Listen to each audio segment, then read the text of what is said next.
Okay, everyone, we're ready to start our afternoon.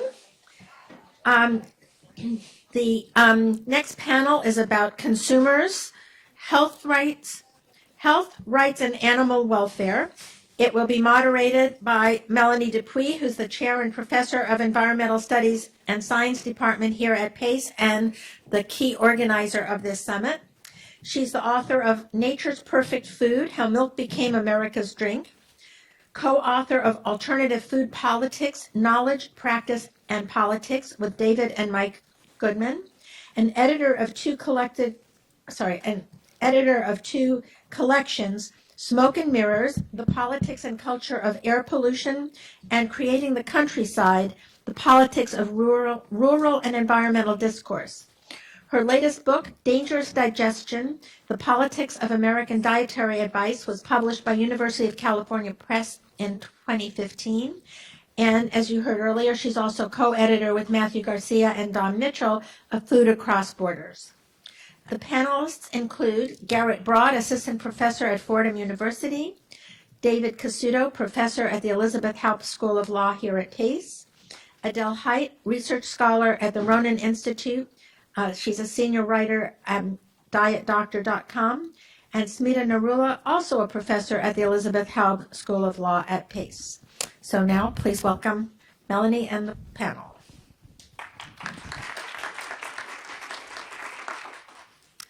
So while we're getting the microphones hooked up, I can just introduce a little bit about this particular panel. So needless to say, we could have a whole conference just about the issues that this particular panel is covering.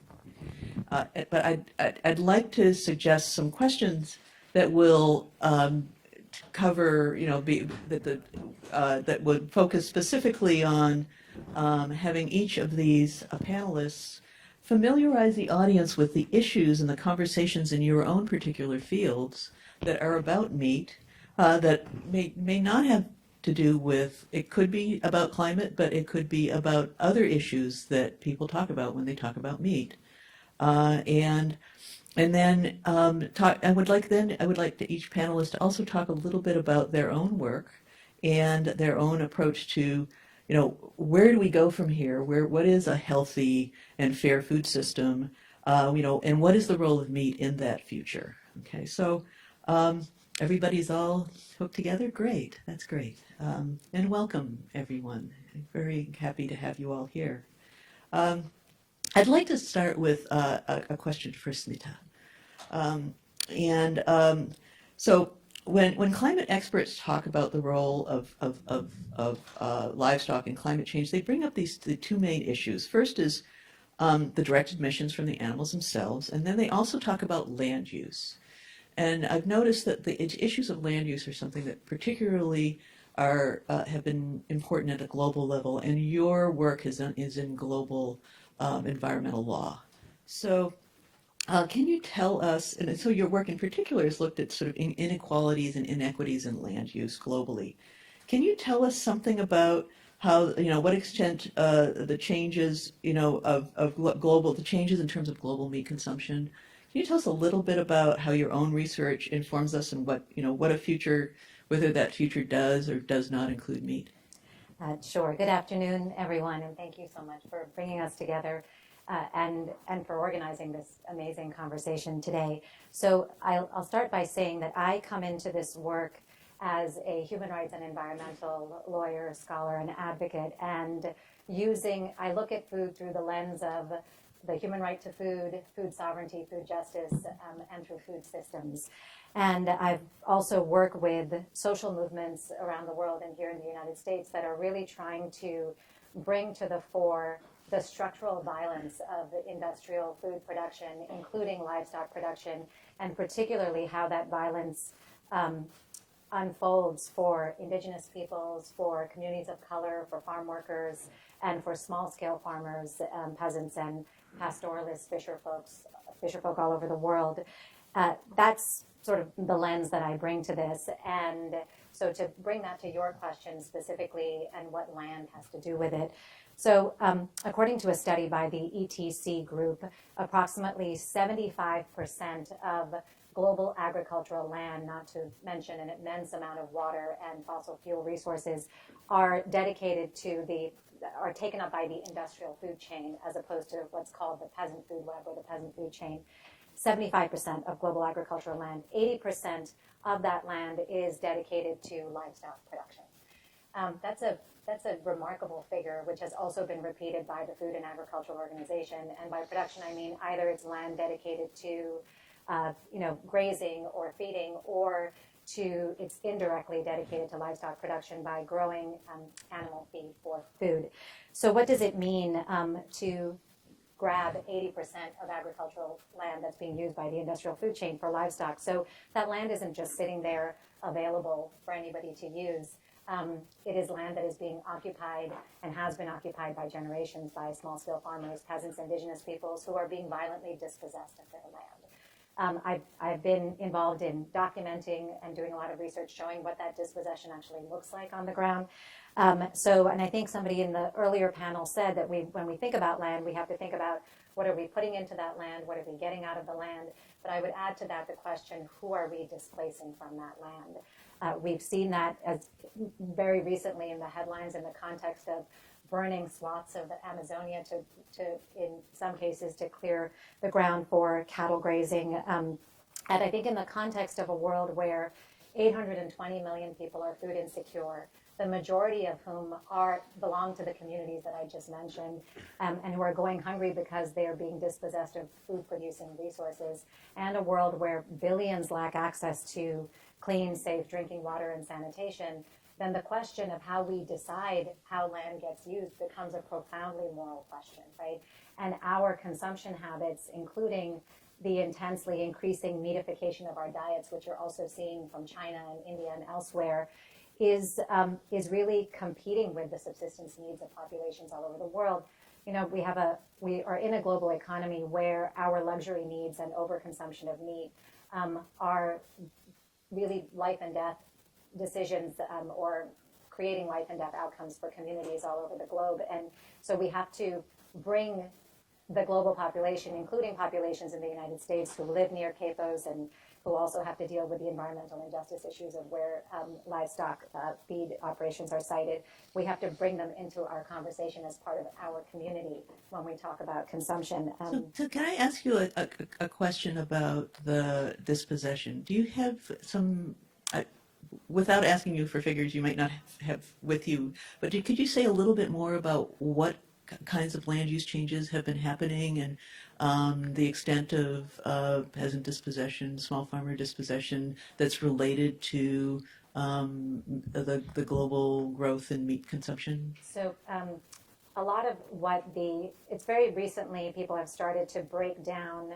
There's been an incredible global rush for agricultural farmland, and that's been happening since time immemorial, including since colonial times. But most recently, it's been driven by three factors. One is the increased meatification of our diets, the desire to switch over to biofuel production, and then also land is being grabbed for purely speculative reasons. You know, investors want a safe bet or return on their money, and they know that land and the water beneath it are resources that we're not making any more of it, and it's a good safe bet. For the in terms of what it actually looks like, so typically large agribusiness companies, sometimes state supported or backed by in relationship with states, will come in and literally acquire hundreds and thousands of hectares of land, often in the global south, at giveaway prices. We're talking, I've looked at contracts where it comes out to less than 10 cents an acre a year, right? And in exchange, the idea is, well, we'll bring technology, we'll bring, this is a part of economic growth, it's foreign direct investment, we'll maybe create new housing, maybe not for the communities that are displaced. But time and time again, you're seeing lands that are going from diversified agroecological systems being transferred and being absorbed by industrial agriculture. There's very little consultation with the communities who are being displaced. There's a great deal of violence. I think in terms of environmental and land rights defenders who are being killed all over the world. One of the biggest industries that are pushing the killings or that are responsible for it is the agribusiness industry, along with mining and logging. And if I can make a plug, that we're really honored at Pace Law School, that at the Elisabeth Haub School of Law at Pace, that we're actually going to be honoring environmental and land defenders in memoriam and giving them our environmental and law and diplomacy award, just to recognize the sacrifice they're making on the front line. So I think You'll be giving a lot of awards then. Oh yeah, Yes. sadly, Right, sadly there is a need to shine light on that. Okay, so let me move. So we've just talked about land. Now we're going to talk about nutrition.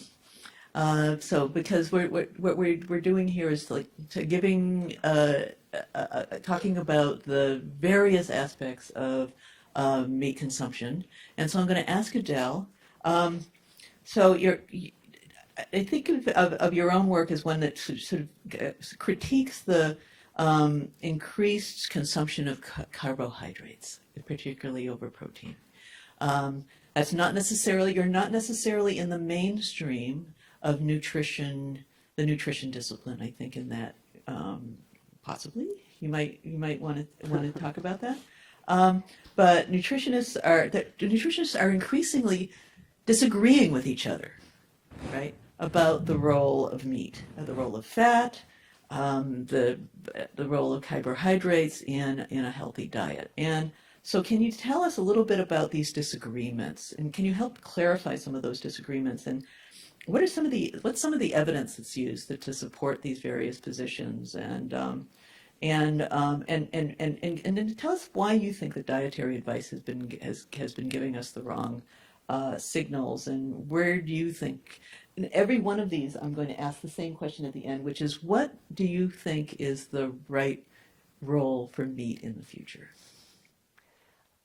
So nutritionists disagreeing with each other. I think there's an old joke about how in sciences there's an equal and opposite expert or paper for any question you might want to ask. In nutrition science, this is more true than anywhere else. If you are a vegan, you can find papers that support your veganism. If you want to have a very meat-heavy, almost carnivore-only diet, you can find papers to support that.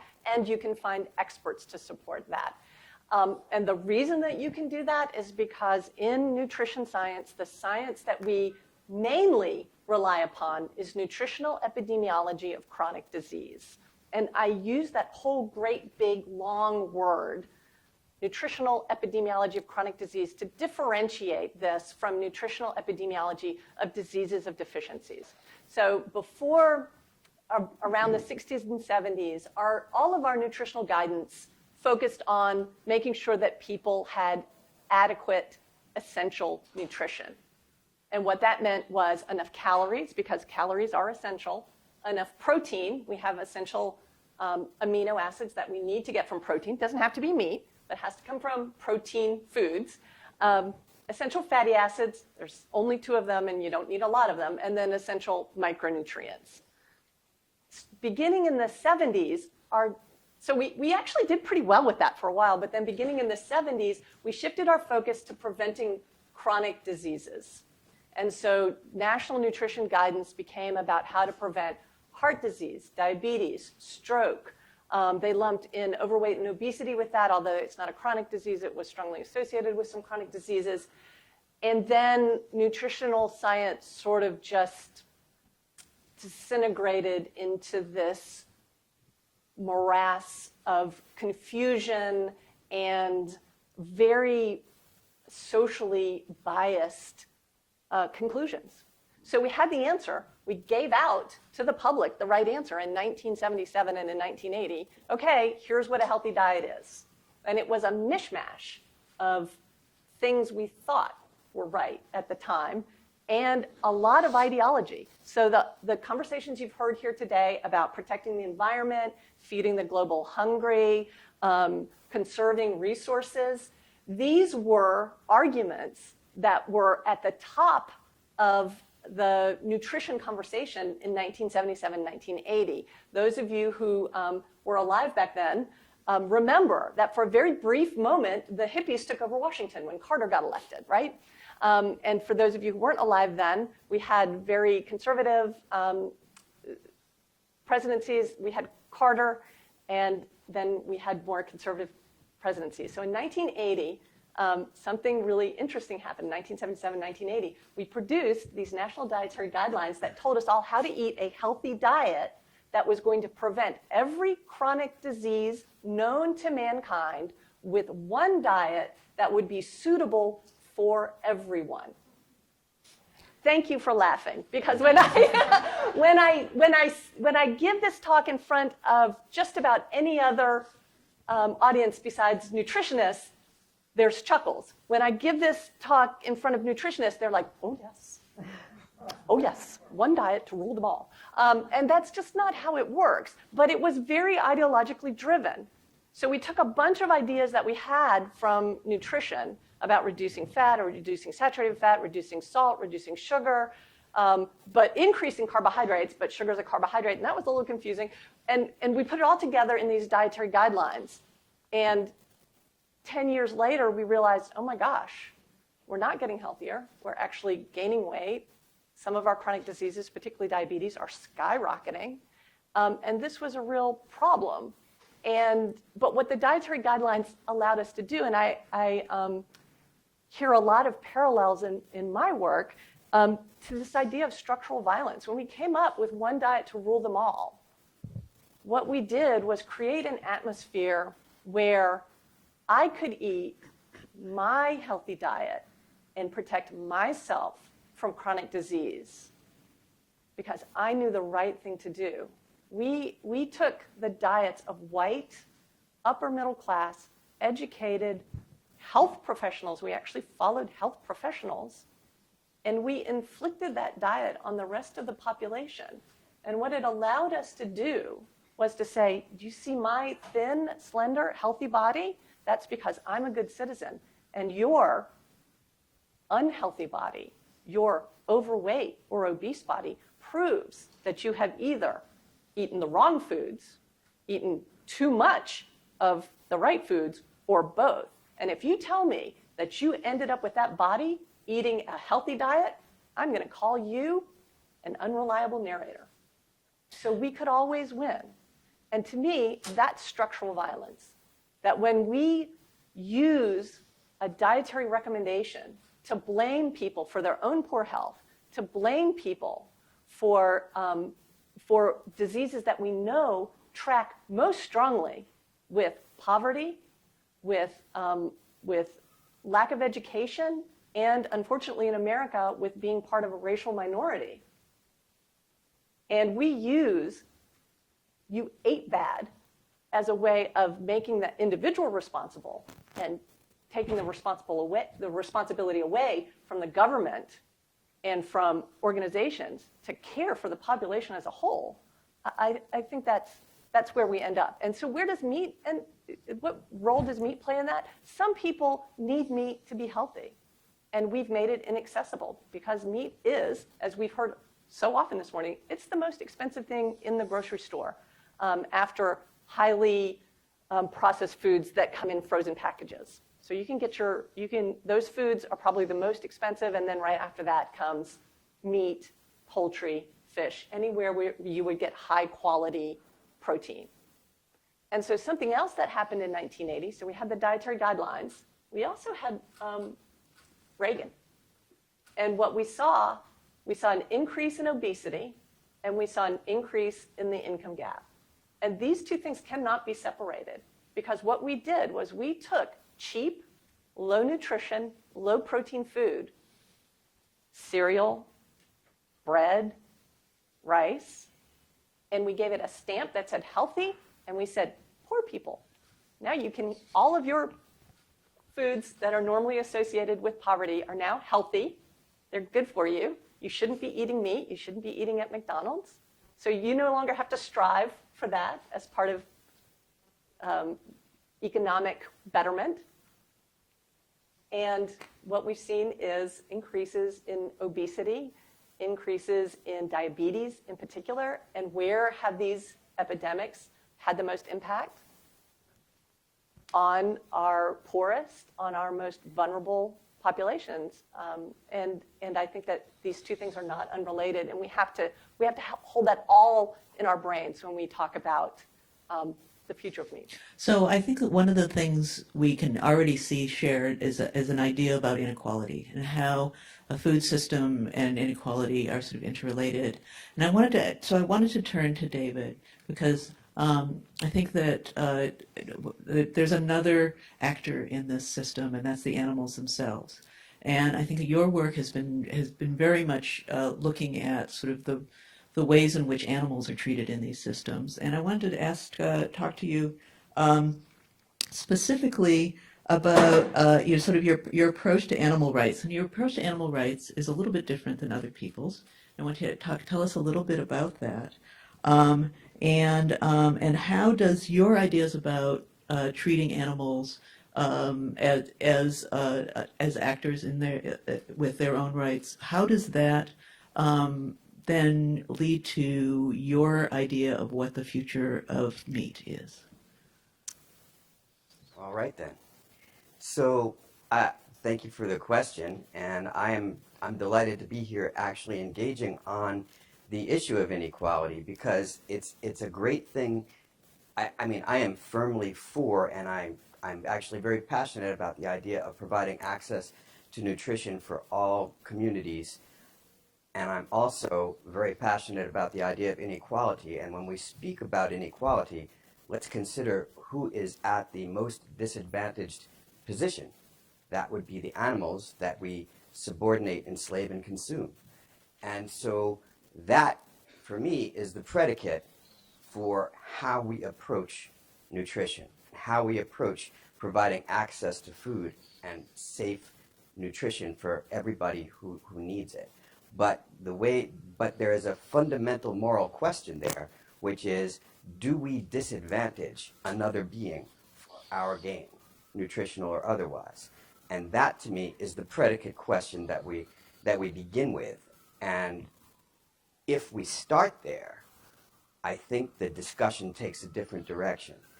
And with respect to your question about my approach to animal rights, let me break up my answer in two ways. First of all, I'm a legal scholar. I'm a lawyer and I'm a legal scholar. So I approach the issue of rights first and foremost when I teach animal law as a legal issue. And in law, a right simply means a legally enforceable claim. It means the state will back up your claim to whatever you are asking for, be it somebody steals your wallet, the state will enforce your claim that your wallet should be returned to you. That is a right. So if we start there as a matter of law, do animals have rights? Of course they have rights. You can't put your cat in a microwave. You can't do it. There's a law. The state will enforce that animal cruelty law. There are lots of laws. There are lots of laws like that. Animals have lots of rights. So I doubt that anybody anywhere would disagree that animals shouldn't have those types of rights. Wherever they fall on the spectrum of pro or con on issues of diet. Should we be able to be gratuitously cruel to animals? I think most people would answer no. So that if then we talk about that as a right, then we all agree that animals have rights. The question is, how much rights? Should they have more? And when we frame the question that way, it stops being adversarial. We stop yelling, I'm for animal rights. I'm for animal welfare.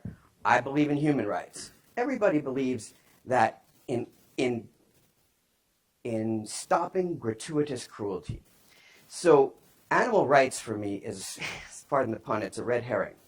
The issue for me is membership in the moral community.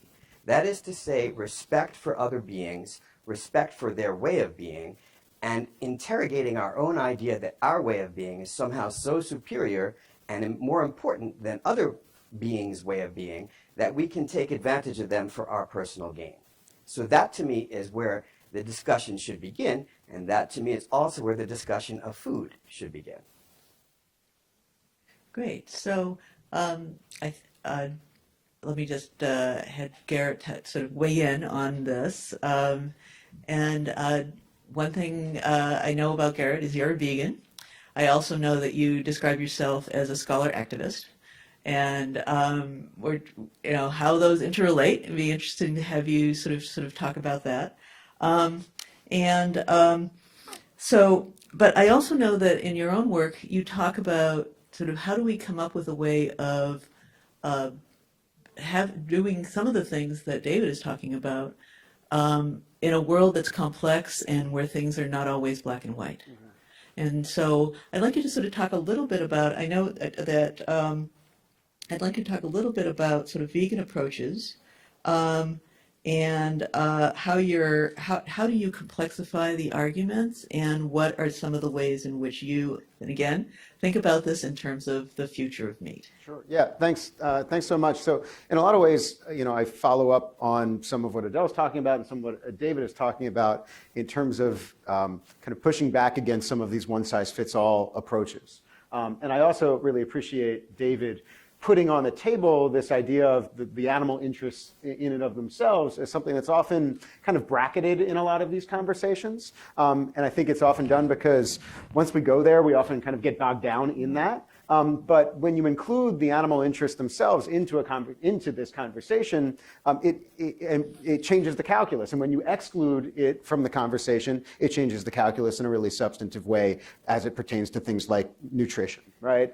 So the way I approach this, yes, I'm vegan. I've been vegan for a number of years. I'm also a researcher and an academic, a professor, a scholar, and then I also engage in activism and advocacy and do a lot of collaborative research with activist organizations, including some that are working on issues related to legal rights for animals. And one of the reasons that I've like to have this kind of scholar activist approach and not go just one way or the other and not full-time 100% activist is because the nuance that comes from the possibility of being in the academy at its best, right?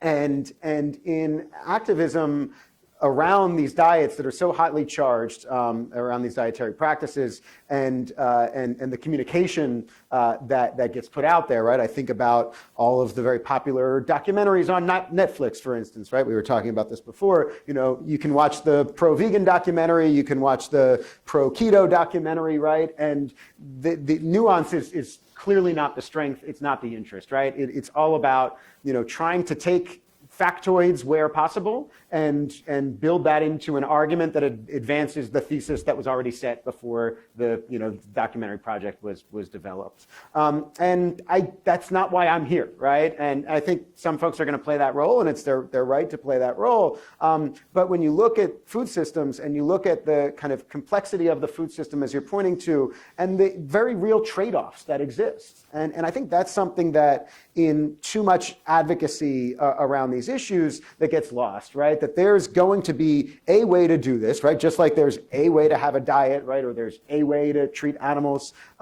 that's going to, if we just follow that, that's good. Then all of the elements of sustainability, environment, economy, the social impacts, the welfare of animals, they're all just going to fall in line really neatly.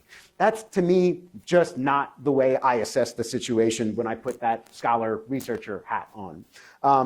There are significant trade-offs, right? Yes, if we were to move to legal protections for animals, right, rights for animals, we run into these really complex questions about, okay, which animals and in which ways? I've conducted a bunch of surveys and focus groups over the last couple of years talking to regular people, everyday people, about sort of when they think about animals and the legal protections that they think they deserve. If you just ask them a basic survey question, yeah, they'll respond, yes, animals deserve legal protections, right? But when you delve a little deeper, they say, well, dogs and cats, yeah, cows maybe, chickens, I'm not so sure, rats definitely not, right? And so we all have these different rules, and we also know that there would be enormous ramifications if we were to grant the same legal protections, for instance, to cows and chickens as we would to rats, right? And so there are some interesting legal frameworks that you're surely familiar with, Donaldson and Kimlicka, folks like that, who have come up with this, these different legal frameworks that we could think of in the future that would treat different animals in different ways based on their kind of interaction with us. And within the animal rights community, that's actually very highly controversial, right? There are some animal rights activists and advocates who say, no, no, no, all animals should be completely treated, the same, and we need, a complete sort of total abolitionist approach, as it's sometimes called, that humans should never interfere at all with animals, right? And then you say, okay, but does that mean that I live in New York City, does that mean I'd be living in a rat-infested apartment? And how do we handle that, right? And, on the nutrition side, yes, if we were, I think there are very strong reasons for us to, significantly decrease animal food production and animal food consumption, right? But I also have to face up to the reality of some of the things that Adele is telling me. We were talking during lunch, for pregnant women, for instance, there's a lot of good evidence that for many pregnant women, having animal-derived protein is really good for their development, for the development of their child, right? We have to face up to these trade-offs, right? Now, it doesn't necessarily mean that every pregnant woman, needs that. There can be, pregnant women who are vegetarian and vegan and lead healthy lifestyles and raise healthy children. But to me, it's all about sort of leaning into that complexity to try to come up with some solutions that are applicable in the messy reality that we live in, rather than this kind of idealized vision that sometimes exists in the eyes of some people that I spend too much time fighting with on Twitter. So I'll leave it there. Well, Smita wants to speak to that, and then I have a question. I think, what I wanted to speak to and what I'm really struck by in sort of making some of the connections, and I didn't answer your question of what do I think is the future of meat in the system. For me, and this was said in the earlier panel, that we really need to have a systems thinking approach, and we need a fundamental, profound paradigm shift in our food system. That is something that I think a lot of people who care about animal welfare, animal rights, human rights, or the environment have all said again and again and again. So I don't think one can answer the question of the future of meat without answering the question of what is the food system within which we're going to produce that meat. And right now we have a food system that is driven by, and by that I mean the industrial dominant food system, that only feeds 30% of the population. Just so we know, all of those resources and lands that are being grabbed are not actually, they're feeding a lot of us, but the peasant food web feeds 70% of the world's population using only 30% of the world's resources. But that system, we have a food system that is driven by the need to make profit, and not by the need to protect the environment, ensure nutrition, protect our health, protect animals, and protect human beings. So if we don't call into question the profit-seeking motives of the food system, which itself is driven by an enormous corporate capture of our food chain and the influence that those corporations have on our governance and policy, then we can talk a lot about consumption and our choices, but if as consumers we're not also very active citizens that are challenging politically the ways in which our entire food system is not designed to address so many of the concerns that are at the center of all of our conversations today, then we're not going to go, very far. So the question of the future of meat, I think, cannot be divorced from what is the path that we're going to choose for our food system. And to me, there are complexities and there are trade-offs, but there are also, for me, two diverging paths. One is one that's saying, let's double down on the system that we have. Let's make it more technocratic. Let's have climate smart seeds now. Let's make in vitro meat. Let's reify. Let's keep doing more of the same and see if we can get a little bit more out of it. Or we dramatically shift and we look towards those individuals and communities that have been resilient, that have traditional ancestral knowledge, and who also need support to be able to scale up diversified traditional agroecological systems, where I imagine animals are treated better, they're not consumed, but where also human beings on the planet are treated in much more different, in lots of different ways. And the inequalities that we're talking about, I think, permeate all of these conversations, right? And so in addition to a profit-seeking food system, it's also a system that's laden with different forms of supremacy. You talk about that very beautifully, I think, in your writings, David, the idea of human supremacy, but also the supremacy of which bodies have been made disposable in the system, right? So the fact that it's okay to expose farm workers, most of whom are people of color, to toxic pesticides, to grow soybeans, to feed animals, to feed us, or for CAFOs to be sited in communities where the water is literally being leached and where the toxic fumes are killing communities of color. We've made decisions within the system of who's disposable and who's not, including animals. And I think a more systemic critique, of a justice critique that also centers what people who are who've been feeling the brunt of this are saying what we need to do, is where that attention needs to go. And what they're saying, and the way they're leading, is to say we need to dramatically shift over to a new kind of system. And meat is very much part of that conversation, but it's part of a larger holistic conversation of whether we can produce food in a way that heals instead of does so much violence to our bodies and the planet. So I think it's a lot of the conversation here is about trade-offs. And if for those of you who were at the first the plenary conversation, Tim Sertinger was talking about this idea that, in fact, the United States is very good at making meat, and if we just kind of lowered our consumption, then there would be lots of, we could export that to people who aren't getting enough meat. And so he was making kind of a redistribution argument that the fair way to go is to, and I don't know if he's still here, but that, and I wonder if that, so that's one of the, so that the idea that we should be reducing meat so that other people can eat meat. And so that's one of the trade-offs that I'd see. Maybe I'd just ask if any of you have any comments on that first. Yes. Yes, I do. Well, so I first, again, a lot of my job when I teach, when I talk all over the world, is taking on some of the predicate assumptions there.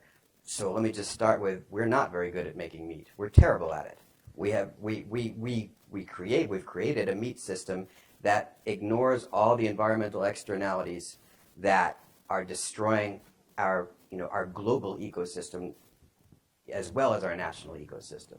So I would start there. We should not be redistributing the meat we make. We should stop making meat the way we make it. And then the question becomes, okay, what do we do? Can we make meat more sustainable? Well, for me, that again there's a predicate assumption there, which is, why are we starting with making meat sustainable? Why can't we start by asking, what is a sustainable diet? And then building from there. Because then I think our answers would be quite different. And the way I want to come back to your initial question about what the future of meat is, just by way of sort of tying that with a little bow. Because what's the question? The future of meat. Meat. Well, meat is a dead animal, an animal that has been slaughtered for our consumption. But we have to back up. How did that animal get to where it is?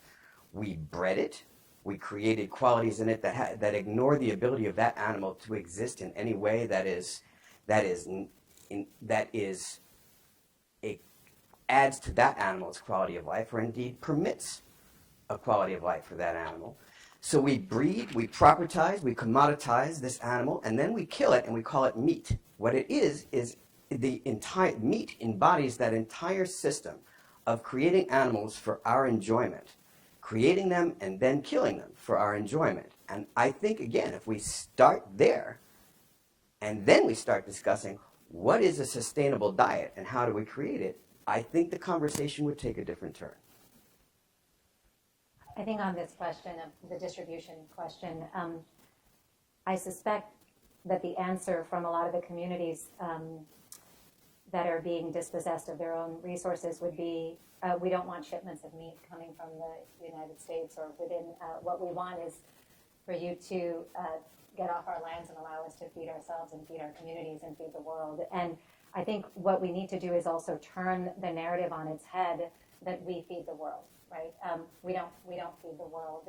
Peasant communities, small-scale farmers. I'm using the word peasant very purposefully, and also because it's considered a pejorative term in the United States, but the largest social movement in the world, La Via Campesina, is made up of peasants, indigenous peoples, women, migrant workers, landless laborers who are occupying the term peasant and bringing back to it the dignity and value that has been stripped from people who produce our food. Peasant literally means people who produce food and for whose way of life is to produce food.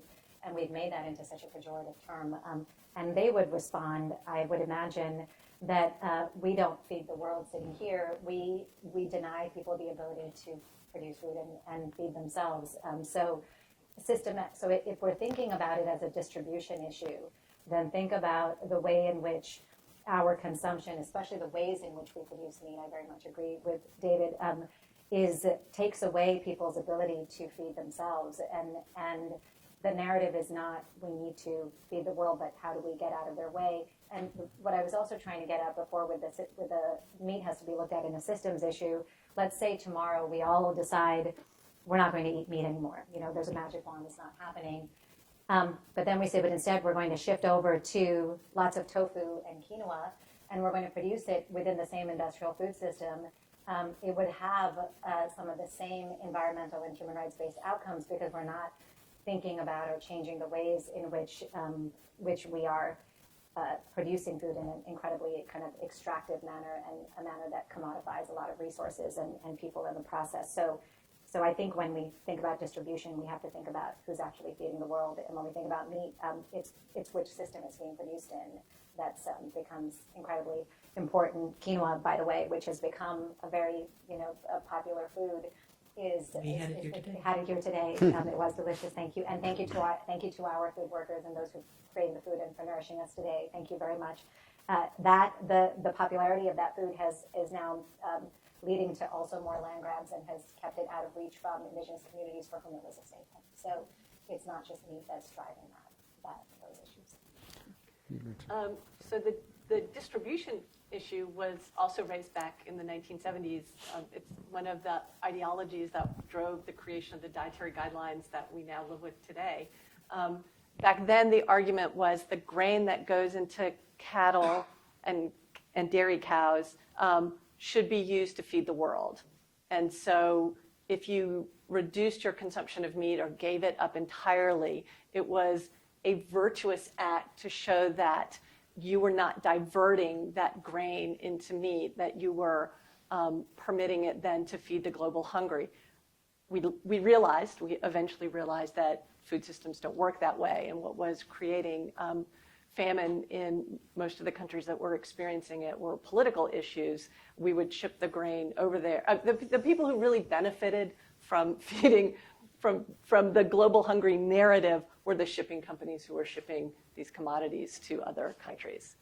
So again, it's like you're saying, it's part of this global system, and what we do and then expect other people to do so that we can feel virtuous, and that becomes a battering ram or a stick to beat other people into allowing us to judge their behavior and what's on their plate and proclaim them inadequate citizens because they're compromising their health, and they're going to become, make our insurance premiums go up because they're not making the right choices, or they're preventing food from going to someone who's hungry because they're not making the right choices, or they're causing greenhouse gases because they're not making the right choices. This is a very privileged position to be in, and a lot of that, what it does is it shifts the focus onto individual behavior, and that becomes very separated by class, by education, and again in the US, sometimes by skin color. And it takes the focus away from the structural issues as a whole. The government, corporations, people who need to be responsible and held responsible for workers' health, for farm work. I mean, what's the difference between being traumatized in a field of kale and traumatized in a soybean field that's going to feed cows or chickens or pigs? It's low, it's impossibly low wages, it's long hours, it's brutal conditions. It's not the food, it's the structure. And I think that I'm going to just admit it, I'm a avowed speciesist when it comes to the people that I work with. well, okay, speciesism, it's hard to say. The guy who came up with this was trying to look for a word that would rally people around. At the time, the argument was about lab rats and cruelty to animals in labs. He's laying in his bathtub in his ancestral manner, old white dude, as it often tends to be. And they're fine, but he came up with this idea, speciesism. This will get people rallied around this idea that if we claim that we cannot separate ourselves from animals. But I think that it's just the ability. When we talk about moral communities, do animals have moral communities? I don't know, maybe they do. But we do, for sure. And my moral obligations are to my fellow human beings first. And if it means that advising them to include animal products in their diet are going to produce a healthier quality of life, a better quality of life, a better life for them, well, I hope that people like David and like Garrett will continue to work on the animal advocacy side of things and make the quality of life for those animals better. But I know where my allegiance lies. And if I could just sort of finish the go-around on this. And I appreciate Adele being transparent about that, right? And I think it's important, again, to my earlier comments, that we often, brush that aside. But let's be honest about where our commitments lie, right? And it goes back to Tim, who I think did rejoin us here. And this argument about, well, we are really good at producing meat here, right? But I wrote down the term he used. He said, it's cruel but efficient, right? And that's very telling, right? Yeah, we're really good at it if we bracket that cruelty out as something that doesn't get that priority level. Cruelty not just to animals, but to laborers. Well, yeah, and I think that's fair to say as well, right? I mean, if we do look at, rates of worker injury and worker exploitation and those sorts of things, the slaughter line in particular, but the animal food production system is not the only, by any means, a bad offender across the food system, but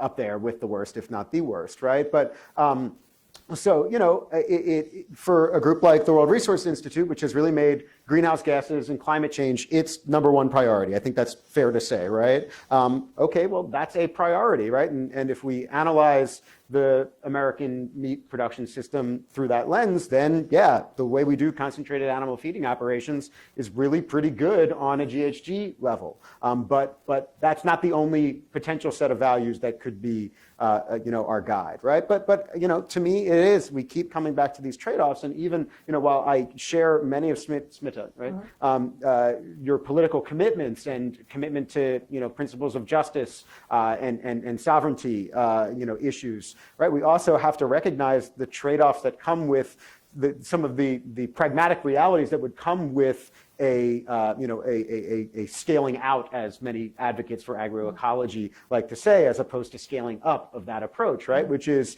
tens of thousands, if not hundreds of thousands of more people working on the land in work that is very difficult and that, generation to generation, has been something fewer and fewer people have wanted to do, right? Now, so I can't speak for many of the peasant farmers you're speaking about, whether that's something they want their children and their children's children to be doing. I think probably some do, but likely some others don't. And so again, this to me just speaks to the sort of lack of a silver bullet in terms of developing any single production system that's going to get all the things done. And just on that quick, because it gets asked a lot, and I appreciate your raising it.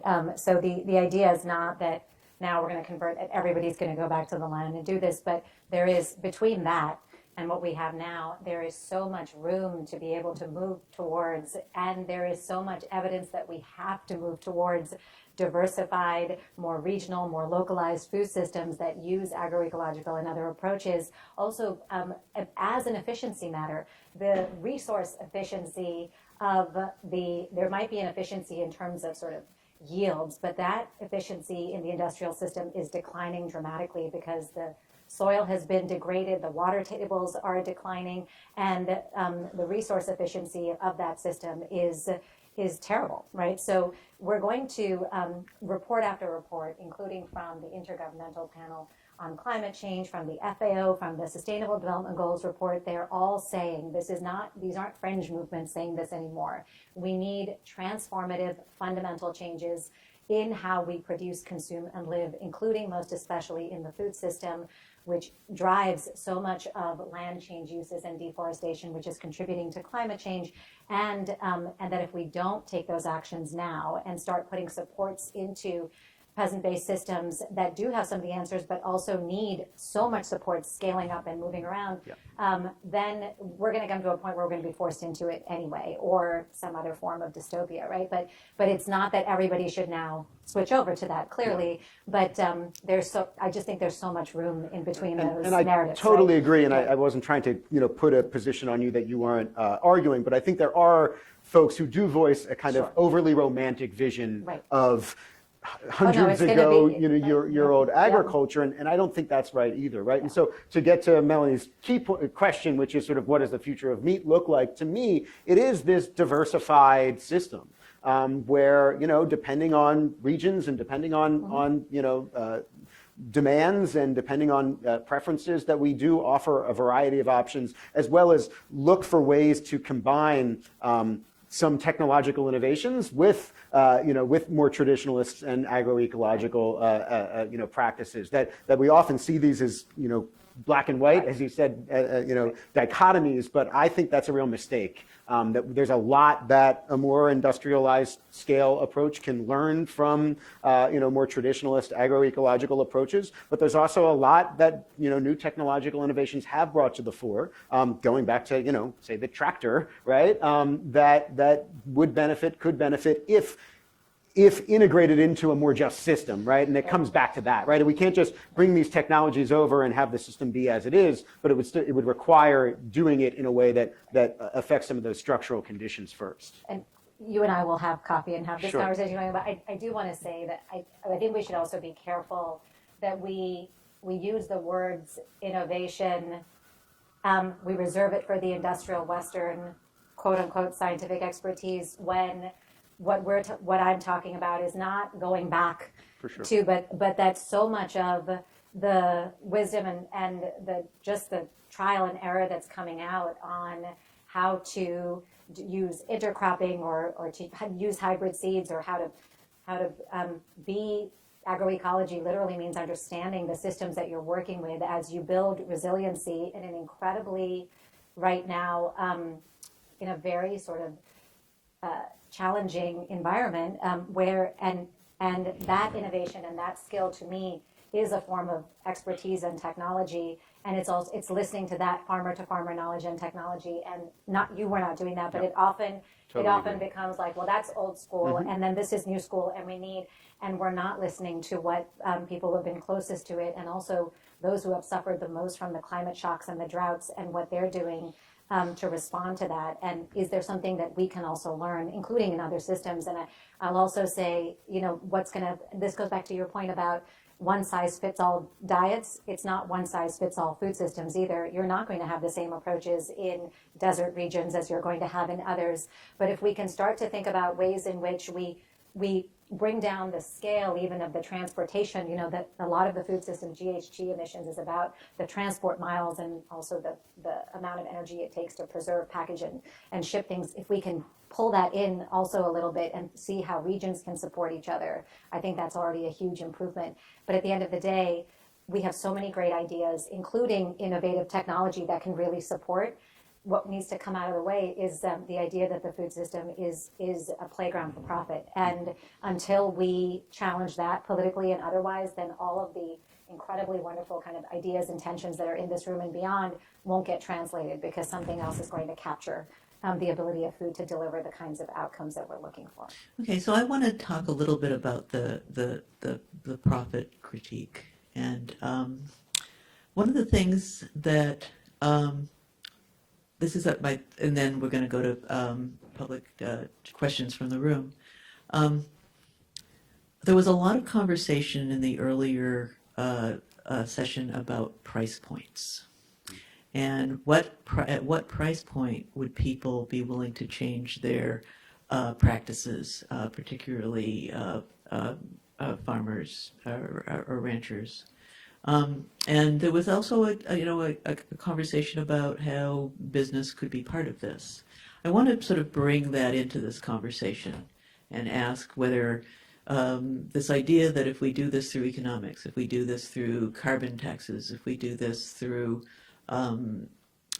giving farmers the price that they deserve for what they grow, is that not part of this conversation? And I actually want to start with David, because I want to ask him, like, do you see this as a profit? Is profit the, you're coming in at this from a law perspective. So where do we go in terms of, the law versus economics? Well, so before I went into legal academia, I was a humanities academic. I was and so my area was literature and the environment and environmental ethics. So I come to the law with what I would call a humanist perspective, right? And so economics to me is fascinating, partly because I don't understand it, but also because economists tend to live in a world of it's a data-driven world. We talk about elastic versus inelastic demand, et cetera. And these are, it's a very important discipline, and I am in no way disparaging it. But there's also the behavioral economics aspect, which is to say some people don't act in a rational way, which is, as I understand it, what a lot of economic scholarship assumes, that people will be rational and respond to certain stimuli in certain ways. So what price point will convince someone to stop smoking? Well, it depends on the nature of that person's addiction and what they, how badly they want it for whatever reason. So it can be individualized. So when we come to the issue of, well, should economics, should profit be part of the discourse, I would say, of course it should, because we ignore it at our peril. We're excluding something that is crucial to how we can and do live. My only caveat would be it's part of the discourse. Whether or not something is profitable if it is profitable, it doesn't make it right. If it's not profitable, it doesn't make it wrong. We have to put things into the context of how we want to live. And how we want to live, in my view, should take into account how we want others to live. So, for example, if we think it's perfectly appropriate to oppress other beings for our nutritional gain, then we have to own that. We have to say, I'm okay with that.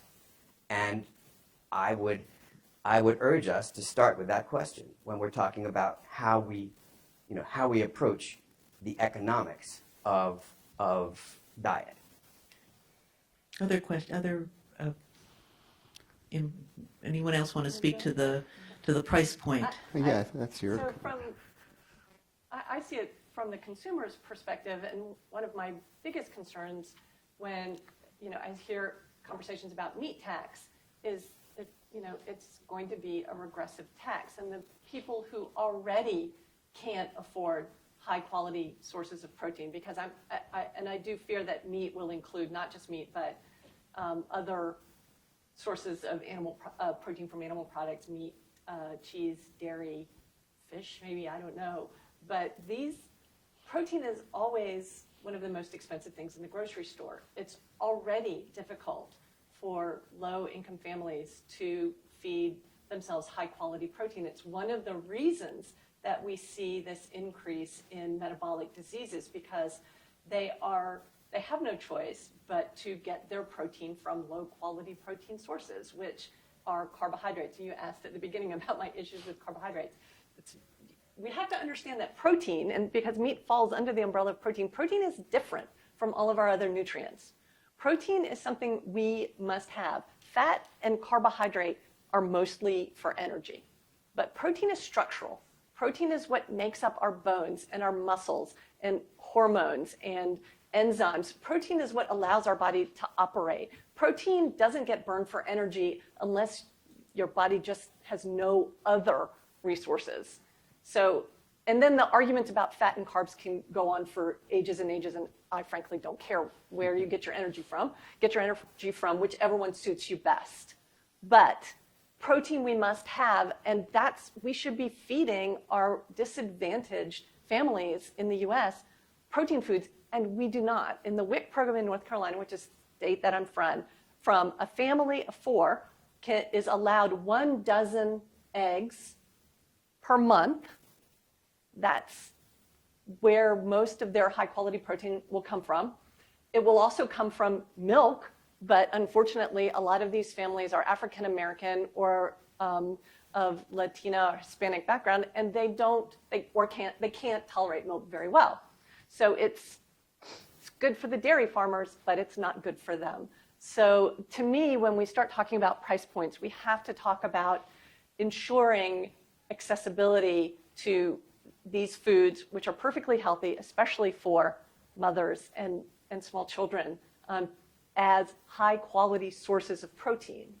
They don't have to be the only source, but they are a high quality source that provides nutrients besides protein with very little extra calories attached to that. Okay, if you don't mind, I'm going to turn it over to questions from the audience. So I'm watching the feed here, and the issue of animal rights, I cluster a couple here. One question is, what challenges do our dominant anthropocentric society pose to animal rights activism? And another related one, are animal rights a product of urban consumer ideas that are disconnected from historic uses of animals for food? I think those two go together. What was the first one again? So the first one is just the consequences of being a dominant anthropocentric society and how that affects our ability to achieve animal rights activism. Yeah, a couple folks who can speak to that. But yeah.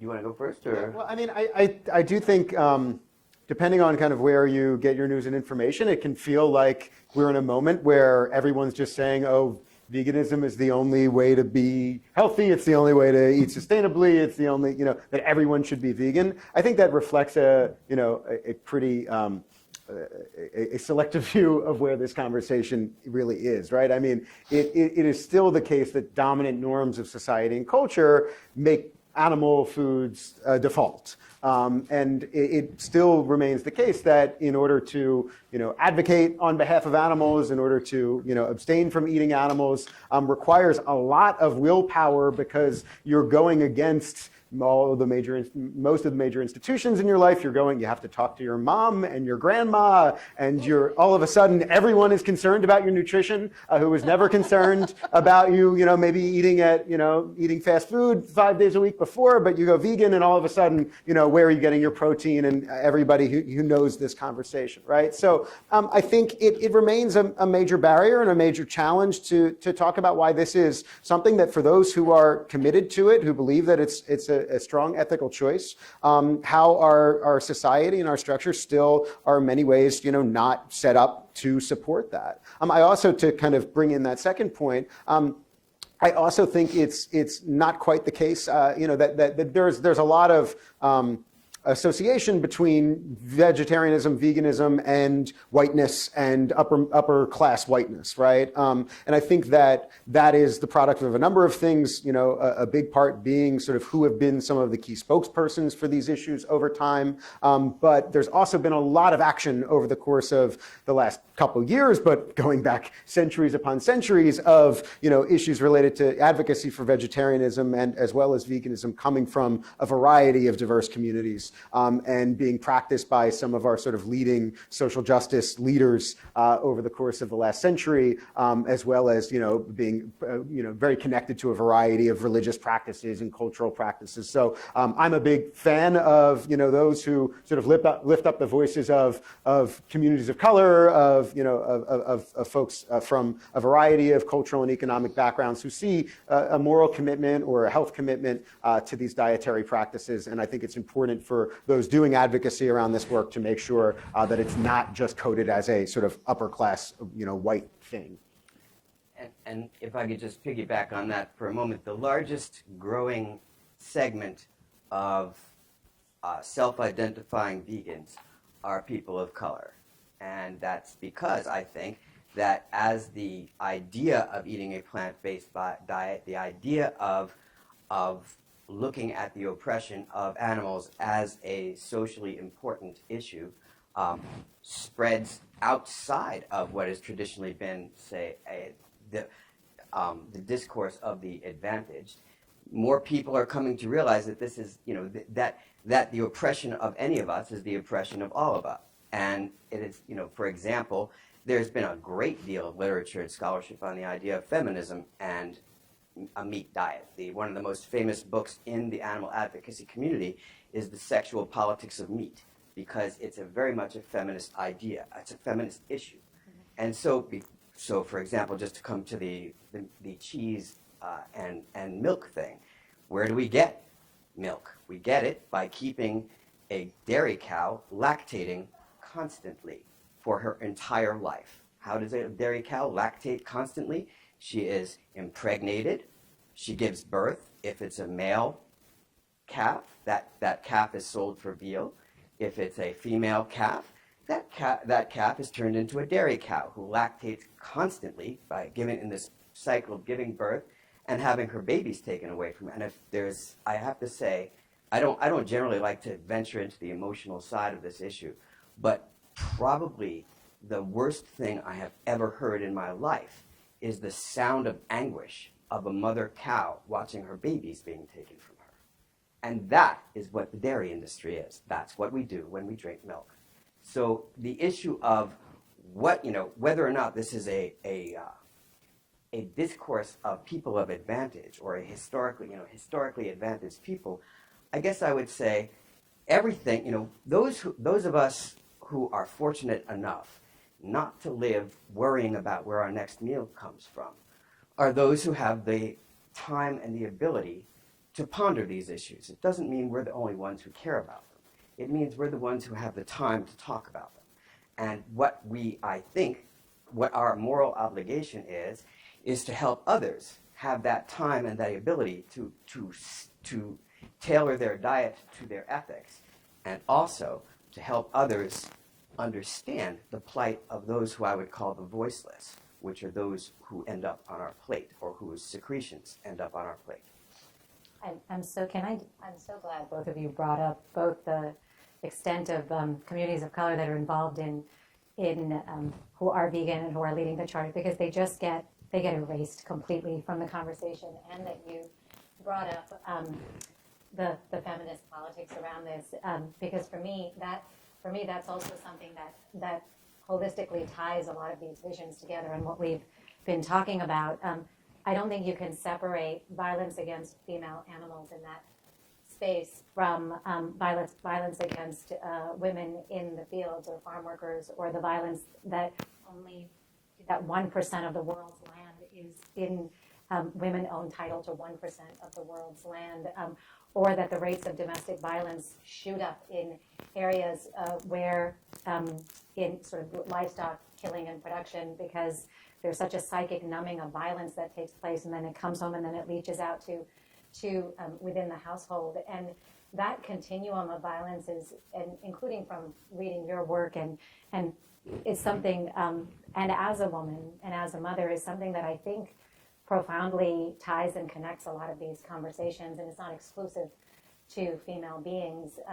But if you also think of the planet as Mother Earth, there's something that I think is very unifying about having the conversation that way, as opposed to a human beings versus animals versus, and to me it's also, you mentioned it as the question of how does anthropocentrism allow us or get in the way of us having that, and I would say patriarchy gets in the way of us having this conversation as a holistic, cyclical conversation about violence and how we treat all beings and the planet we're on.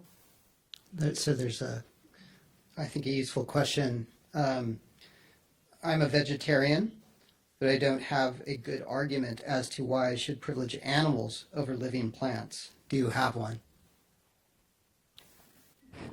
I'll take that one. Animals have a central nervous system. They are capable of experiencing pain. They are aware, they're self-aware of themselves in time and space. That to me are some of the criteria for being one's existence having what I would call moral relevance. That's not to say that plants don't have moral relevance in a global ecosystemic context, but on an individual basis, there is no evidence that I'm aware of that plants are capable of suffering. And so that to me raises the issue, the plight of animals into the moral sphere outside of a species context. If I could also, and this is returning to some of the comments that David was making before, I do think it's important, and here I put that scholar hat on with the nuance, right? Like if you're trying to have a pure diet that is free of any and all cruelty and exploitation, and you think you're going to get that by going vegan, good luck. It's not happened, right? And I do think that this is a mistake that gets made within the vegan community, this assumption that just because you're not drinking milk or just you're not eating meat, that you have got the magic purity, paintbrush that's colored over you now. It's not how it works. And I do think that there are better and worse ways of raising animals, and there are better and worse ways of, raising non-animal food. And I just think we need to remain vigilant in, if you care about that, and I think most folks, are sincere in their beliefs of wanting a food system, those who say it, wanting a food system that's ethical and sustainable, just be careful about your priors, be careful about where you're getting your information, and be vigilant as you think about sourcing, and beware of a story that sounds like it's too good to be true, because it probably is. I so agree with that, and I would say there's also just an enormous amount of I struggle a lot with both calling on myself first and foremost, and I struggle with it. I struggle daily with what I consume and my complicity in structural global violence, all the time. It weighs on me all the time, and partly because I do believe that we have to reduce our patterns of production and consumptions across the board, not just with meat, as an act of love and solidarity with the planet and with beings on the planet. But I also believe that we cannot believe that it's all just about individual responsabilization and our consumption. We feel fraught because we are working within a system where it's impossible to make cruelty-free choices, right? So at the same time as we take responsibility for our consumption, and I think we actually should, because that's where we have the most power most immediately, we have to galvanize our energy as a civic body and as individuals and as a community to also push and demand for structural change that allows it so that we're not making these impossible choices that don't feel like they ever have non-cruel outcomes, right? So while we're acknowledging cruelty in both animal production and in production of plant food, and we're acknowledging that this is ultimately about reducing consumption overall, I think we have to understand that if you want to get all of your protein, and this is one of those material issues that we talked about over lunch that you bump up against, if you want to get all of your protein from plant food, you have to eat more food, period. Because your body cannot extract the amino acids where it usually does, which is in your stomach, and it's high acid environment that allows that to happen. It has to extract it farther down the digestive tract. It gets less bang for the buck out of plant food, so you have to eat more of it. That means more land being used. It means more animals being plowed under as that land is being used. It is not easy to do this math, folks. It's not a one-on-one, I'm going to give up this so then I get this. It doesn't work that way. So I think we have to move forward, but I do want to make a comment, which is that I wasn't sure how we were going to possibly take all of these different points of view and figure out where the conversation could go in terms of overlapping commonalities, or even just things to be able to talk to each other about, even things that we would even agree to disagree about. And I've been very impressed that this is in fact has happened here, and thank you very much. Good moderating. Yes, excellent moderating. Thank you.